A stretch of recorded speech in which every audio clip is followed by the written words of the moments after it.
Hello everyone, अगर अभी तक आपने मेरे चैनल को सब्सक्राइब नहीं किया तो सबसे पहले मेरे चैनल को सब्सक्राइब करें और लाइक बटन प्रेस करें। आज हम जो टॉपिक स्टार्ट करने वाले हैं वो हम स्टार्ट करने वाले हैं आईआर स्पेक्ट्रोस्कोपी। लेकिन इसके पहले हमने एक टॉपिक स्टार्ट किया था एनएमआर स्पेक्ट्रोस्कोपी। तो उस पर कुछ बच्चों के कमेंट आए थे कि मैम हम लोग को बीएससी का एग्ज़ाम देना है 3rd ईयर का, so it must be possible कि आप थोड़ा थ्योरी पार्ट भी हमें बताइए। तो इस चैप्टर में जो सिलेबस है हम बताते हैं आपको। एनएमआर था जो कि हमने कंप्लीट करवा चुके हैं। Paramagnetic resonance 1H NMR spectroscopy, ये जब सारे हो जाएंगे इसके बाद होगा। फिर शील्डिंग डी शील्डिंग, इस पे शॉर्ट नोट आते हैं। Chemical shift value short note आते हैं। स्पिन स्प्लिटिंग हम सीखेंगे अभी। इसमें जो मेन क्वेश्चंस आते हैं वो कहाँ से आते हैं? प्रॉब्लम किस लिए? Elucidation of simple organic structure, elucidation of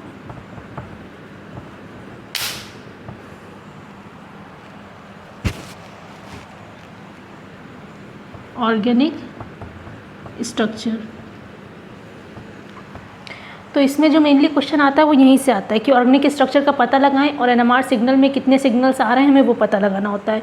तो मोस्टली बात ये है यहाँ पे कि इस टॉपिक को अगर हम पढ़ा रहे हैं तो हमें इस टॉपिक को समझना बहुत ज़रूरी होता है। चाहे फिर आप एमएससी में हो चाहे बीएससी में हो, पहले आपको इस टॉपिक की प्रॉपर नॉलेज होना ज़रूरी है। और शॉर्ट नोट तो सभी लिख लेंगे, बुक सभी के पास होगी, लेकिन बुक में देखने के बाद भी ये टॉपिक ऐसा जो कि हमें समझ में नहीं आता है। और यहाँ पे क्या है, जैसे कि कुछ ऑर्गेनिक कंपाउंड है, इसके हमें सिग्नल्स बताने, इथाइल ब्रोमाइड, इथेनॉल, एसिटल्डिहाइड।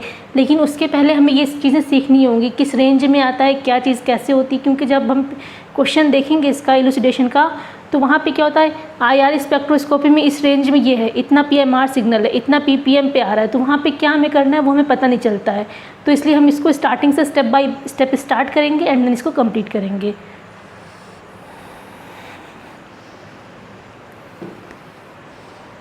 तो सबसे पहले हम आते हैं आईआर स्पेक्ट्रोस्कोपी की तरफ। हमें पहले पता है स्पेक्ट्रोस्कोपी क्या होता है। स्पेक्ट्रोस्कोपी वो होता है जिसमें हम किसी भी ऑर्गेनिक मॉलिक्यूल का स्ट्रक्चर पता डिटरमाइन करते हैं। डिटर्मिनेशन ऑफ ऑर्गेनिक स्ट्रक्चर किस पे, उसकी कुछ वैल्यूज़ दी होती है। हमें जैसे 1350 दे दिया, 1350 सेंटीमीटर इनवर्स है इसकी फ्रीक्वेंसी, तो उस बेसिस पे क्या होता है, हमें इल्यूसिडेशन ऑफ ऑर्गेनिक स्ट्रक्चर हमें पता करना होता है। फिर आईआर स्पेक्ट्रोस्कोपी बताता है क्या है, फंक्शनल ग्रुप, कि कौन सा फंक्शनल ग्रुप प्रेजेंट है, OH है, KNH2 है या COH है। तो ये आईआर स्पेक्ट्रोस्कोपी मेनली किसके बारे में बताता है, स्ट्रक्चर फंक्शनल ग्रुप कौन सा प्रेजेंट है किसी भी मॉलिक्यूल में, किसी भी ऑर्गेनिक मॉलिक्यूल में कौन सा फंक्शनल ग्रुप प्रेजेंट है, ये कौन बताता है, आईआर स्पेक्ट्रोस्कोपी के बेसिस में। वहाँ पे जहाँ पे क्वेश्चन दिया होगा वहाँ पे आईआर स्पेक्ट्रोस्कोपी करके डेटा दिया रहता है। 1350 रेंज दी रहती है, जो कि रेंज होती है 4000 to 400 सेंटीमीटर इनवर्स के बीच में। ये क्या होती है, ये फ्रीक्वेंसी होती है। इस सेंटीमीटर इनवर्स के बीच में फ्रीक्वेंसी दी रहती है। E = hv, h c/λ। तो हम यहाँ से ये देख सकते हैं, is directly inversely proportional to lambda, और लैम्डा क्या होता है, वेव नंबर। यहाँ पे हम ये देख सकते हैं कि यहाँ पे जो भी हमें फंक्शनल ग्रुप पर डिटर्मिनेशन होगा वो किसके बेसिस पे होगा, किसी की भी फ्रीक्वेंसी की बेसिस पे। जो फ्रीक्वेंसी की बेसिस पे होगा वो क्या होगा, आईआर स्पेक्ट्रोस्कोपी हम देखेंगे। फिर इसमें 2 रेंज आते हैं, एक होता है फिंगरप्रिंट रीजन, एक होता है फंक्शनल ग्रुप रीजन। अब ये क्या होते हैं, पहले इसके पहले ये देख लो। यहाँ पे हमने बुक में देखना ऐसे ग्राफ भी दिए रहेंगे, तो ग्राफ के अकॉर्डिंग यहाँ पे देखेंगे हम, मतलब 4000 to 3500 के बीच में कहीं ना कहीं सिग्नल है। तो ये किस फंक्शनल ग्रुप का होगा, ये भी हम इसका एक डेटा देंगे, उसको हमें लर्न करना होगा। यहाँ पे हम देखेंगे ये किस रेंज में आ रहा है, ये किस रेंज आ रहा है। तो ये चीज़ें हम देखने की, अगर ये इसके बीच में है तो कौन सा फंक्शनल ग्रुप प्रेजेंट है। यहाँ पे ये चीज़ देखने के लिए हमें आईआर स्पेक्ट्रोस्कोपी की प्रॉपर नॉलेज होनी चाहिए। फिर आईआर रेंज में 2 चीज़ें आती है, एक होता है फिंगरप्रिंट रीजन, एक होता है functional group region. Fingerprint region क्या होता है, यहाँ पे बेंडिंग मोड ऑफ वाइब्रेशन होता है, और यहाँ पे फंक्शनल ग्रुप रीजन में स्ट्रेचिंग मोड ऑफ वाइब्रेशन। अब ये स्ट्रेचिंग और बेंडिंग मोड ऑफ वाइब्रेशन क्या होता है ये हम जानेंगे, लेकिन इसके पहले हम ये देख लें कि IR स्पेक्ट्रोस्कोपी में हमें फंक्शनल ग्रुप डिटरमाइन करना होता है on the basis of frequency. उसकी फ्रीक्वेंसी दी रहती है, उसकी बेसिस में हमें पता करना होता है कि कौन सा फंक्शनल ग्रुप है। फिर उसके बाद ये इसका 2 रेंज होता है 4000 to 400 सेंटीमीटर इनवर्स। एक होता है फिंगरप्रिंट रीजन और एक होता है functional group region. Fingerprint region में जैसे मान लीजिए ये है एक स्ट्रक्चर और एक ये है, तो यहाँ पे ये क्या हुआ, दोनों स्ट्रक्चर में फंक्शनल ग्रुप चेंज सेम है, लेकिन क्या है ये CH3 मॉलिक्यूल की पोजीशन में चेंजेस है, तो इसको क्या कहेंगे, फिंगरप्रिंट रीजन। फंक्शनल ग्रुप में मान लेते हैं ये एक है जिसमें OH लगा है और दूसरा है जिसमें NH2 लगा है, तो ये क्या है फंक्शनल ग्रुप रीजन। जहाँ पे क्या देखते हैं हम, ये 1500 to 4000 सेंटीमीटर इनवर्स के बीच में आता है। ये कौन सा रीजन होता है, फंक्शनल ग्रुप रीजन। और ये कौन सा होता है, फिंगरप्रिंट रीजन। अब हम बात करते हैं वाइब्रेशनल मोड की। वाइब्रेशनल मोड में 2 मोड आते हैं, एक होता है स्ट्रेचिंग मोड और एक होता है बेंडिंग मोड। स्ट्रेचिंग मोड में भी दो मोड्स आते हैं, एक होता है सिमेट्रिकल, एक होता है एसिमेट्रिकल। अब इसका क्वेश्चन से क्या वो है, रिलेशन है। जब हम ये देखेंगे सिमेट्रिकल और एसिमेट्रिकल, तो वहाँ पे क्या होगा, फ्रीक्वेंसी में चेंज आएगा। उस फ्रीक्वेंसी के चेंज के हिसाब से हमें बताना होगा कि कब जो है ये सिमेट्रिकल है, कब एसिमेट्रिकल है। अब पहले तो हम ये कैसे पता करें कि सिमेट्रिकल है। अगर A और B, यहाँ पे A है और ये 2 B है, इन दोनों की डायरेक्शन दोनों सेम होगी तो ये क्या होगा, सिमेट्रिकल। अगर अपोजिट होगी, एक ऊपर को जा रहा है एक नीचे को, तो ये क्या होगा, एसिमेट्रिकल। अब यहाँ पे हम NH2 को यहाँ पे ले लिए हैं, यहाँ पे देखिए ये कैसा है, सिमेट्रिकल है, तो जो सिमेट्रिकल होगा उसकी रेंज कितनी, 3300 सेंटीमीटर इनवर्स। ये हमें लर्न करना पड़ेगा। फिर अगर एसिमेट्रिकल होगी तो उसकी रेंज कितनी होगी, 3400 centimetre inverse. Like same NO2 में क्या होगा, अगर सिमेट्रिकल होगा तो 1350 सेंटीमीटर इनवर्स और अगर एसिमेट्रिकल होगा तो 1550 सेंटीमीटर इनवर्स। ये दोनों न्यूमेरिकल पॉइंट ऑफ व्यू से इम्पॉर्टेंट है।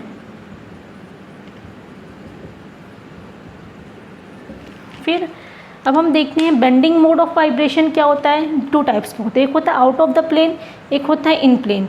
एक होता है वैगिंग। आउट ऑफ द प्लेन में 2 आते हैं, एक होता है वैगिंग और दूसरा आता है ट्विस्टिंग। वैगिंग में क्या होता है, अगर एक A से 2 भी अटैच है, दोनों पॉजिटिव है, मतलब क्या है, दोनों बाहर की तरफ हैं, फ्रंट की तरफ है। और ट्विस्टिंग में क्या होगा, एक बाहर की तरफ होगा और एक अंदर की तरफ होगा। अब प्लेन में होगा तो क्या होगा, एक रॉकिंग, इसमें क्या होता है, मोशन शो करते हैं, रॉकिंग और सिजलिंग। रॉकिंग में मतलब अगर एक भी क्लॉकवाइज जा रहा है तो दूसरे बी को भी उधर ही तरफ जाना है, मतलब दोनों ऐसे जाएंगे, दोनों ऐसे जाएंगे, लाइक पेंडुलम। किसकी तरह होता है ये, पेंडुलम की तरह रॉकिंग। और सिजलिंग में क्या है, अगर एक क्लॉकवाइज आ रहा है, अगर एक क्लॉकवाइज आ रहा है तो दूसरा एंटी क्लॉकवाइज जाएगा, तो ये क्या होता है, सिजलिंग होता है। और रॉकिंग हो गया 2। इसको लर्न करना पड़ेगा, न्यूमेरिकल पॉइंट ऑफ व्यू से इंपॉर्टेंट है और इस वैल्यू को आपको लर्न होनी चाहिए कोई भी न्यूमेरिकल सॉल्व करने के लिए। अभी हमें पता चला है कि IR स्पेक्ट्रोस्कोपी में जब भी देंगे तो कुछ डेटा दिए रहते हैं जिसके बेसिस पे हमें बताना होता है कि कौन सा फंक्शनल ग्रुप प्रेजेंट है या क्या चीज़ें हैं। तो जब CH नॉर्मल रहेगा तो वहाँ पे फ्रीक्वेंसी की रेंज 3000 सेंटीमीटर इनवर्स रहेगी। एल्डिहाइड के लिए 2700 to 2800 भी हो सकती है, 2800 to 2900 भी हो सकती है। ये क्या होता है, ड्यू टू फर्मी रेजोनेंस। इस पे जो है शॉर्ट नोट आता है फर्मी रेजोनेंस पे, अगर BSc में हो तो।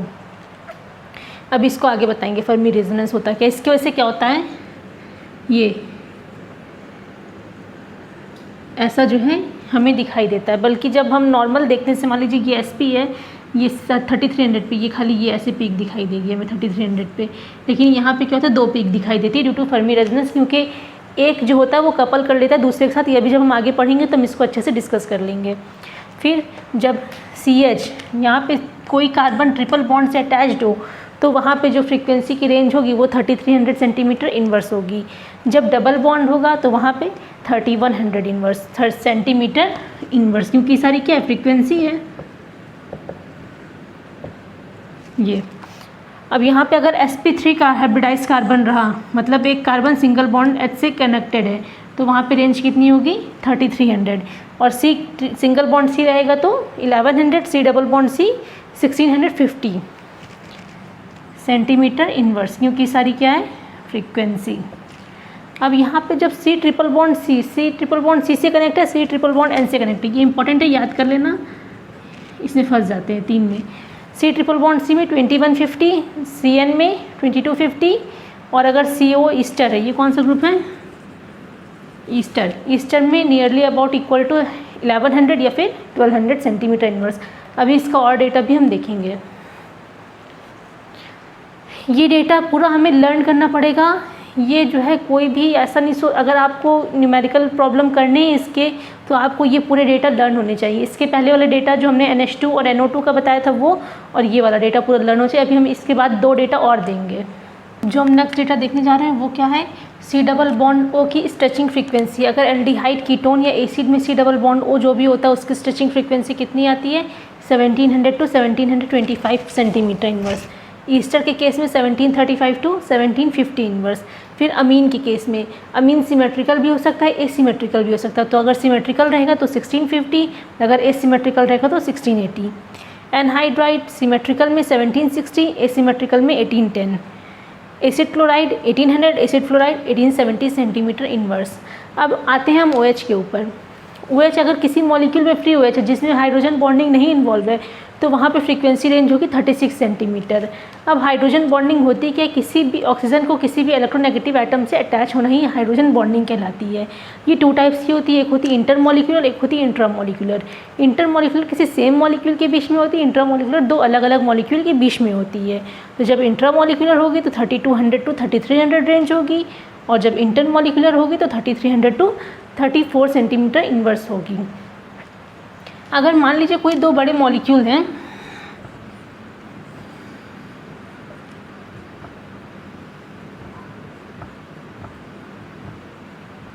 मान लो यहाँ पे कोई X है, इससे हाइड्रोजन बॉन्डिंग होनी है, लेकिन यहाँ पे क्या हो रहा है? ये CH3 जो 3 बल्कि ग्रुप लगे हैं ये क्या स्टेरिक हिंड्रेंस क्रिएट कर रहे हैं। इस स्टेरिक हिंड्रेंस की वजह से यहाँ पे हाइड्रोजन बॉन्डिंग पॉसिबल नहीं है। तो वहाँ पे जो रेंज होगी वो कितनी होगी? 3600 सेंटीमीटर इनवर्स। अब एक बहुत ही अच्छा क्वेश्चन पूछता है एग्जामिनर, मोस्टली प्रैक्टिकल में भी पूछ लेते हैं या फिर थ्योरी में भी पूछ लेते हैं, कि जो पीक आती है वो NH के जो है शार्पर, NH की पीक जो है वो होती है शार्पर होती है, और OH की जो है ब्रॉडर होती है। वो क्यों होती है? OH और NH की पीक ऐसे होती है और OH की पीक ऐसे होती है। ऐसा क्यों होता है? ये एग्जामिनर भी कई बार क्वेश्चन में पूछ लेते हैं। तो अभी हम इसको डिस्कस करेंगे। इसके पहले हमने सारे इवैल्यूएशन डेटा देख लिए कि कब कितनी फ्रीक्वेंसी होती है, वो हमें पूरा लर्न करना पड़ेगा। उसको आप पूरा लर्न कर लीजिए तभी आप क्वेश्चन को सॉल्व कर पाएंगे। अब एक क्वेश्चन है जो एग्जामिनर मोस्टली पूछ लेते हैं, अभी हमने इसके पहले बताया था कि NH पीक जो होता है वो शार्पर होता है देन OH से।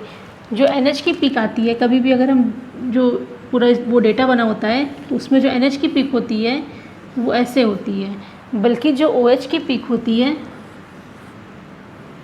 वो ऐसे होती है। तो इसमें ये पूछ रहा है कि ये पीक ब्रॉडर क्यों होती है OH की, और NH की पीक शार्पर क्यों होती है। तो इसके पीछे रीज़न ये है कि यहाँ जो हाइड्रोजन होता है OH में, ये जो हाइड्रोजन होता है ये क्या होता है? बहुत ही एसिडिक होता है। एसिडिक होता है जिसकी वजह से क्या होता है? इसके अंदर बहुत ही ज़्यादा प्रोटॉन एक्सचेंज की कैपेबिलिटी बहुत ज़्यादा होती है। एक हमने पहले सुना होगा ग्रोथस कंडक्टेंस, इसमें क्या होता है? ये ROH है, ये क्या होता है? तुरंत जैसे ही देखता है कि क्योंकि इसकी एक्सचेंज पावर बहुत अच्छी है, फास्ट प्रोटॉन एक्सचेंज है, तो इसको लगता है कि सॉल्यूशन में बहुत सारे OH प्रेजेंट हैं, तो यहाँ से ये अपना हाइड्रोजन एक्सचेंज करके यहाँ पहुँचा देता है, फिर ये हाइड्रोजन एक्सचेंज करके यहाँ पहुँचा देता है, फिर इसी तरह पूरी चेन चलती जाती है।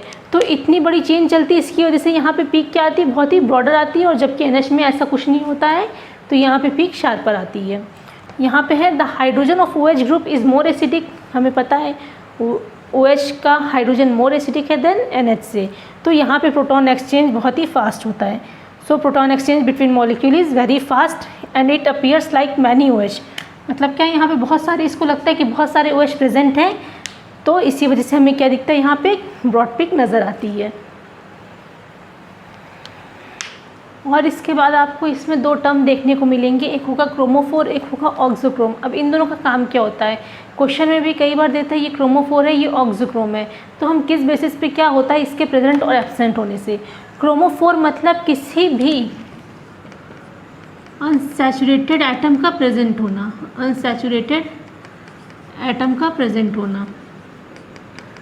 और इसके प्रेजेंट होने से होता क्या? क्रोमो मतलब क्या होता है? क्रोमो मतलब होता है कलर, जो कि कंपाउंड में क्या देता है? कलर देता है। तो क्रोमोफोर क्या होता है? जिसमें कि अनसैचुरेटेड एटम प्रेजेंट होता है ये किसके लिए रिस्पॉन्सिबल होता है, किसी भी मॉलिक्यूल में कलर के लिए। क्यों ये कलर होता है, क्योंकि यहाँ पे अब्जॉर्प्शन अच्छा होगा।